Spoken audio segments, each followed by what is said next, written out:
Fala pessoal do nosso palestra, tudo bem? Estou aqui com o Jota para a gente repercutir a primeira vitória do Palmeiras no Campeonato Brasileiro, segunda rodada, venceu o Sport 2-1, né, nesse último domingo na Ilha do Retiro.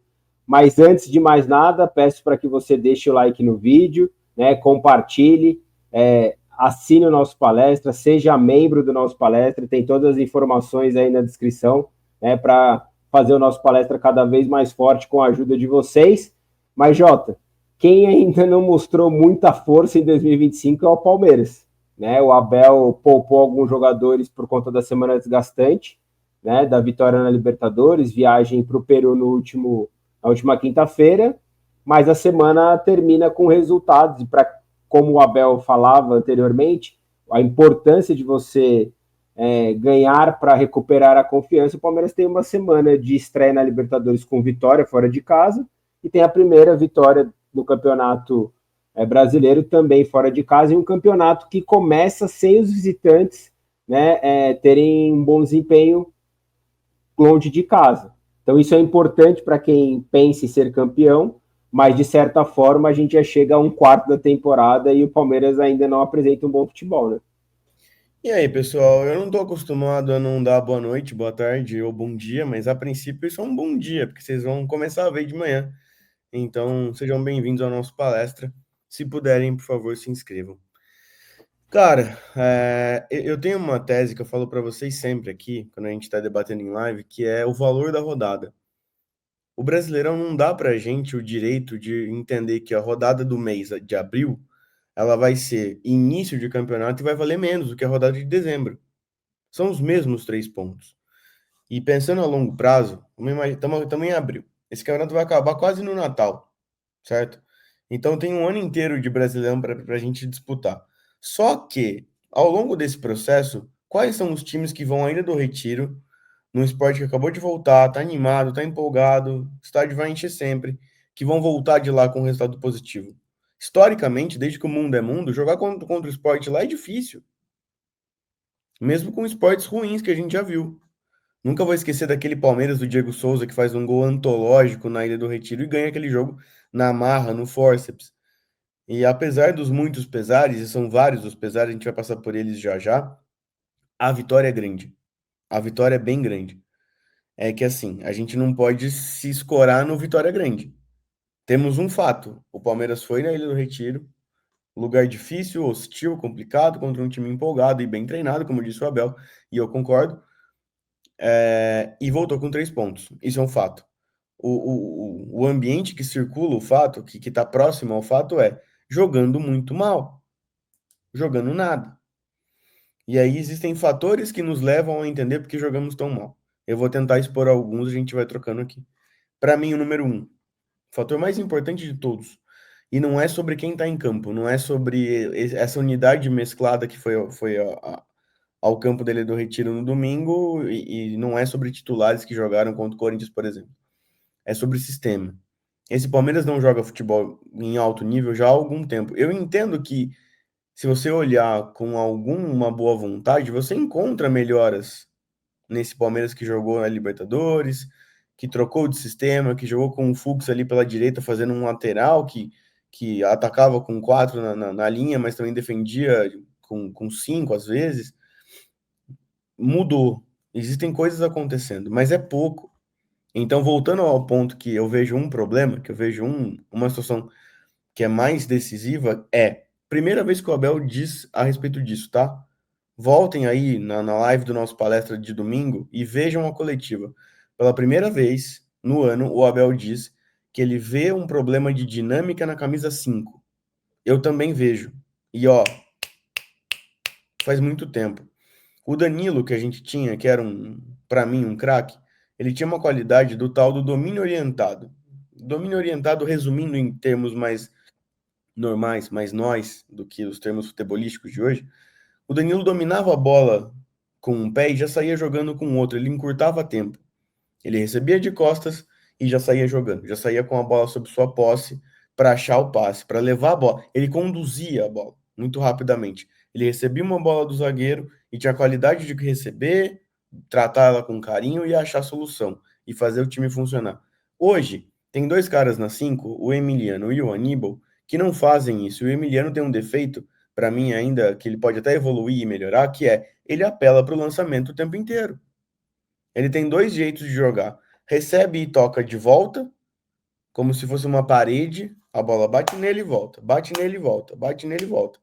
Ou ele recebe e tenta o giro, mas como ele não tem a velocidade, ele não tem esse cacuete de condução, ele tem que se valer do lançamento. Então ele tem que ficar nesse. Ele encurta a jogada do Palmeiras. Ele diminui o tempo de duração dela. Ele arrisca muito. E a chance de funcionar com um time que predominantemente não tem cara alto. Nosso time no ataque não é alto. O Estevão é baixo, o Vitor Roque é baixo, o Facundo é muito pequenininho. Não vai funcionar. Eles não têm como reter essa bola. Então, quando o Abel fala sobre a dificuldade da camisa 5, eu concordo muito. Que bom que ele está começando a ver. Contra o Botafogo, e não foi um grande jogo do Palmeiras, a gente jogou com Evangelista e Rios, foi o primeiro dia que eu vi qualidade de saída. Saímos melhor. Só que aí faltamos lá atrás, né? Então, encaixar essa solução na camisa 5, para mim, é um ponto. Quando ele vai conseguir? Ainda não tenho essa resposta. Talvez seja com o Emiliano aprimorando, de repente evoluindo nas mãos do Abel, com treino e tal. Mas a gente, se vocês voltarem lá, recuperem na memória. O Emiliano teve um vídeo dele que ficou famoso, Twitter e tudo mais, que é um treinamento de domínio. Lembram-se disso? Que tem um vídeo que ele domina e sai jogando, domina e sai jogando, domina e sai jogando. É muito disso. O Palmeiras tem uma dificuldade imensa. E aí, por que o Palmeiras joga sempre que pode com o Marcos Rocha? Qual é o motivo do Marcos Rocha ser cronicamente titular do Palmeiras? Porque ele sai bem. Então, essa saída com 3 que o Abel faz é muito pela força do Rocha como essa saída qualificada. Ele tem o passe mais rápido, ele conduz a bola, ele consegue achar tanto o centro como abrir o jogo para as laterais. E ele tem um movimento que agora eu vou ser até grosseiro, ele não tem esse movimento pouco inteligente como lateral. Ele não vai para cima do Estevão o tempo todo. E aí entramos no segundo problema. O Palmeiras depende tanto do Estevão, porque a bola chegou no Emiliano, certo? Se ele for jogar para a esquerda, ele não tem jogo, porque ele tá longe e porque o Facundo não vai dominar essa pedrada. E aí ele tem que jogar curto. Jogar curto significa procurar quem vem buscar a bola. Quem que vem buscar a bola o tempo inteiro? O Estevão. Então o Estevão vem buscar a bola e tem que conduzir por uma grande faixa de gramado. Só que aí ele chega num ponto que ou precisa driblar 2, 3, 4, ou ele tem que jogar com o lateral, que é o seu apoio. Só que esse apoio fica o tempo inteiro, quando é GI e quando é Mike, no mesmo setor dele. Reparem quantas e quantas e quantas e quantas vezes, tanto o GI quanto o Mike quanto o Estevão estão fazendo assim, eles estão batendo, batendo, batendo. Quando o Rocha está em campo, o Rocha ele acaba virando um meia. Ou ele dá espaço para o Estevão ser o meia.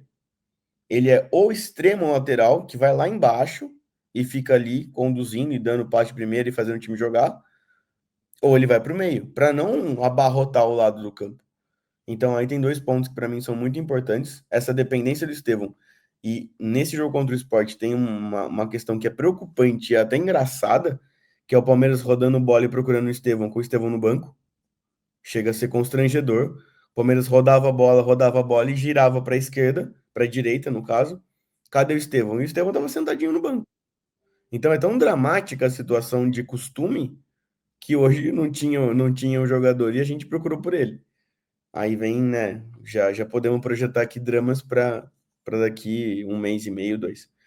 Mas esses 2 pontos, para mim, Bula, são 2 dos vários que preocupam a nível de desempenho. E ainda em cima da defesa, né, Jota, tem um ponto que do meio do ano passado para cá, ele perdeu o principal defensor dele que saía bem jogando, que muitas vezes não precisava desse camisa 5, que era o Luan. Né? Então o Luan dava uma qualidade no passe muito mais azeitada para essa saída de bola, que às vezes a bola nem passava pelo 5 e já estava lá na frente. Né? Então, isso sem dúvida nenhuma tem uma questão, né? E a segunda delas, em relação à defesa, é uma dificuldade grande, porque o Palmeiras, hoje, penso que você vai concordar comigo, se a gente pensar na defesa ideal, é o Everton, Marcos Rocha, Gustavo Gomes, Murilo e Piquerez. dos 19 jogos que o Palmeiras fez no ano, sabe quantas vezes ele pôde contar com essa defesa? Nenhuma. Porque ele começa com um time mesclado, com Piquerez machucado ainda, né, por conta da lesão que o tirou de praticamente todo o segundo semestre do ano passado. Aí depois, quando o Piquerez volta, ele perde o Gustavo Gomes, né, na semifinal contra o São Paulo. Depois o Marcos Rocha se machuca na final, então ele ainda não teve a oportunidade de atuar com a zaga ideal dele, né, com a linha de 4 mais o Everton ideal, que isso ajuda também, né, pela característica desses jogadores, há muito tempo, né, no Palmeiras, para jogos grandes, quando você tem um camisa 5 ali, pode ajudar nessa dinâmica, né, do Emiliano, que hoje também é titular absoluto, porque desde o final do ano passado o Aníbal caiu muito, né, de condição, tanto física quanto técnica, e hoje justamente é uma opção para o banco de reservas, apesar de tem entrado constantemente, ficou fora dos últimos jogos por um problema no ombro, mas voltou contra o Sport e foi acionado no segundo tempo. Ô, Bula, uma coisa que eu acho importante até levantar para você já seguir daí, me ajuda na memória, porque memória é a sua praia, não é a minha. A gente jogou nos últimos anos com qualidade, tendo o Danilo de 5, e depois, quando o Danilo falta, a gente recusa o Rafael para 5. Tô errado? Tô perdendo algum ponto? Não, é isso. 2022 termina com o Zé e Danilo, ou Danilo e Zé, e o Luan também jogando bastante, né? Apesar do Murilo ter tomado a posição depois que ele se lesiona no Mundial, mas o Luan atuou muito, inclusive quando eu jogava como capitão do Palmeiras, né? Quando eu tinha oportunidade. Então ele ajudava nessa saída com o Danilo. Aí, em 2023, o Zé, que faz essa função, né, recua para 5 e dá muito certo. Né, porque ele é o principal jogador do Palmeiras na temporada ao lado do Endrick, né, e que é muito decisivo na reta final, naquela virada sobre o Botafogo, não só no jogo no Rio, mas, né, na virada do campeonato. Mas 2024 o Aníbal aparece muito bem, ajudando, fazendo gol do título paulista, inclusive contra o Santos, né? Mas acaba o ano mal, né? Muito abaixo. E o Palmeiras sente também essa questão. Então, assim, o Zé foi o cara que foi recuado, que foi bem. Em 2024 tem a questão física do Zé também, que atrapalha bastante, né? O problema nas costas. Mas é um processo de evolução do Palmeiras, né? Nesse setor. Você tinha jogadores fora de série, aquele ano de 2022, a dupla, o Zé e o Danilo, que jogaram de bola, foi absurdo. Então, assim, então tem uma questão aí que o Abel tenta recuperar essa questão, mas um outro ponto em relação ao Emiliano, né, que você lembrou muito bem desse treinamento, mas é um cara que é mais cumpridor, dificilmente você vai ver ele jogando para frente, né? Tanto que o jogo contra o Sport é um exemplo disso. Eu fiz as atuações da partida, é bola longa, quase sempre sem êxito, para alguém brigar lá, e quando ele precisa jogar para o chão, é passe para o lado ou para trás. Você não vê um passe para frente. São raros os toques do Emiliano para frente, mas é uma condição que a comissão técnica tem observado, isso é importante, igual você mencionou, né, que o Abel tem procurado trabalhar nessa questão para melhorar, porque dá uma outra dinâmica, você tem alguém para sair ali, né, e o Lucas Evangelista pode até ser um cara, dependendo disso, como foi como na estreia contra o Botafogo, você tem ele e o Rio, são dois caras que sabem jogar, e talvez numa situação em que você tem uma zaga toda titular, né, que já joga bastante tempo junto, é um motivo a mais para você poder pensar num Rios e num Evangelista, por exemplo, né, que te dá uma maior solidez defensiva, coisa que o Palmeiras não tem em 2025. Dos 19 jogos, o Palmeiras sofreu gols em 11. Né? É muita coisa pensando num time que já teve esse setor como uma fortaleza e pensando em ambições maiores. Não dá para o time que quer ser campeão, independente da competição, ficar sofrendo gol em toda a partida. Né? Não conseguir ter uma sequência ali de esse termo que o pessoal usa, né, de baliza zero, né? Você precisa ter uma sequência ali, né? E quem sabe com essa defesa estruturada depois de lesão, e já passando para o próximo ponto, porque o Gomes já voltou, ele ficou no banco de reservas, mas já voltou e tem tudo para ser titular, né, na partida contra o Cerro Porteño na quarta-feira, O Marcos Rocha está em transição física. O Murilo, que jogou, foi o capitão, segunda vez no ano, inclusive, que ele é capitão do Palmeiras. Ele já foi poupado, entre aspas, para o jogo contra o Sporting Cristal, né? Já pensando nessa sequência, eu jogo para você, Jota, a sequência dura que o Palmeiras tem. Porque tem o Cerro Porteño no Allianz Parque, no meio Allianz Parque, porque é com capacidade reduzida. No entanto, que os ingressos começaram a ser vendidos no sábado, a procura deve estar tão baixa que o Palmeiras sequer divulgou uma parcial até a noite do domingo. Né? Então, assim, a partir de segunda-feira começa a venda geral. Né? Então, assim, um jogo com capacidade reduzida, ingresso caro, jogo para TV aberta, 9h30 da noite, com frio em São Paulo, né, é um combo aí para o torcedor olhar e falar assim, não vou para o Allianz Parque. Né, e com toda a dificuldade de cerco, questão de tudo que envolve hoje, como o palmeirense é recebido no Allianz, Exato. né, ele não é recebido como um cliente, né? E é uma indiferença muito grande. Até escrevi sobre isso que o Palmeiras precisa retomar o Todos Somos Allianz Parque, porque senão não vai dar para ficar na situação em que está e que se tornou desde o ano passado. Né? Mas é uma sequência pesada que o Palmeiras não tem o Allianz por completo, porque depois tem que sair para jogar contra o Corinthians no final de semana. E aí depois, Jota, tem uma sequência complicadíssima fora, porque pega Internacional no Beira-Rio no dia 16, no feriado prolongado, pega o Fortaleza em Fortaleza e depois joga contra o Bolívar na altitude de La Paz. Então são 3 jogos duríssimos que o Palmeiras tem fora de casa, 2 pelo Brasileirão e 1 pela Libertadores, e antes, os 2 jogos que o Palmeiras tem como mandante, ele não tem o Allianz em um deles, e o outro tem o Allianz com capacidade reduzida. A gente acaba pagando o preço no futebol por jogar o campeonato, por jogar os melhores campeonatos. Isso já é um padrão antigo. Mas assim, cara, eu e você, e aí todo mundo tá assistindo a gente, caso vocês não conheçam, caso vocês estejam chegando aqui pela primeira vez, sejam bem-vindos primeiro. Mas a gente faz live aqui muito e a gente sempre acaba falando sobre como somos nós. E são duas pessoas que frequentam o Allianz cronicamente. Bulara vive no Allianz e eu já há algum tempo também. E a gente pode afirmar para quem não tem esse mesmo privilégio que o Allianz há algum tempo era um ambiente agradável de se estar, assim, era legal. A gente ia com gosto, a gente ia com experiência, e hoje é muito difícil. Os arredores do Allianz não acontecem, eles não estão liberados, ninguém pode entrar. É tudo muito difícil. E o Allianz ficou morno já há algum tempo. Então, quando a gente olha para esse contexto, e aí, chegamos na quarta-feira, hoje, vocês estão vendo isso na segunda-feira. Então, daqui a 2 dias, com potencial frio na cidade, num horário horroroso, porque o cara que vai para o jogo e vai sair desse Palmeiras e Cerro, ele vai chegar em casa com sorte, 1h e tanto da manhã, e no dia seguinte ele vai trabalhar cedo. Agora, frio, caro, horário ruim e a Globo mostrando na sua casa sem você pagar um centavo, é um combo complicado de se lidar. Então, o Palmeiras vai ter desafios em todos os sentidos: físicos, táticos, técnicos e anímicos. O que mais me preocupa, no contexto geral, é o anímico, porque esse sempre foi o grande tesouro do Abel, conseguir reunir os jogadores e nós como torcida. E hoje eu não tenho a mesma convicção, honestamente, eu não vejo isso acontecer.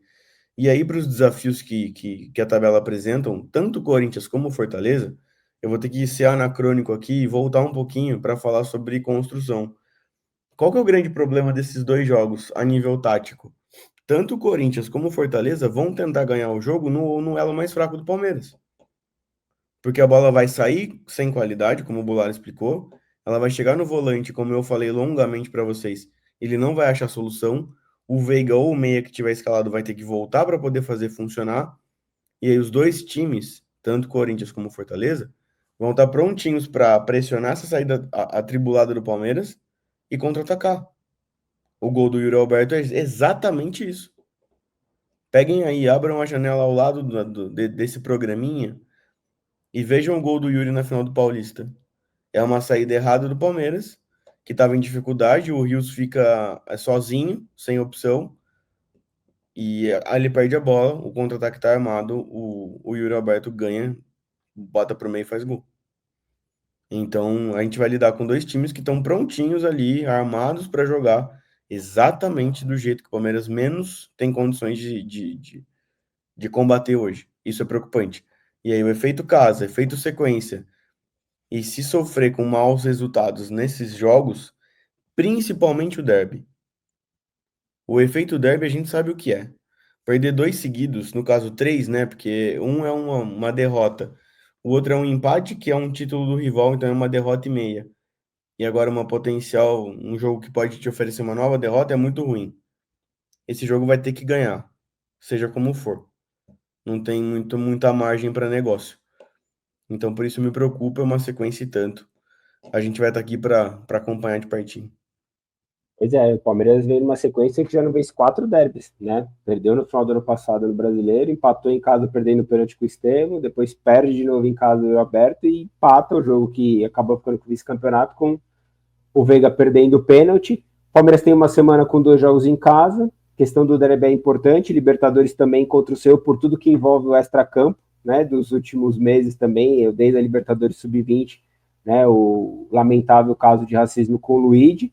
A gente vai falar sobre isso, é o Palmeiras tentando se recuperar em casa, porque não veio uma temporada tão boa, um aproveitamento baixo, e por outro lado, né, tem 3 desafios muito grandes em sequência depois fora de casa, e que o Palmeiras ainda não perdeu fora de casa também em 2025. As 2 derrotas aconteceram como mandante ainda no Paulistão. A gente vai falar mais sobre isso.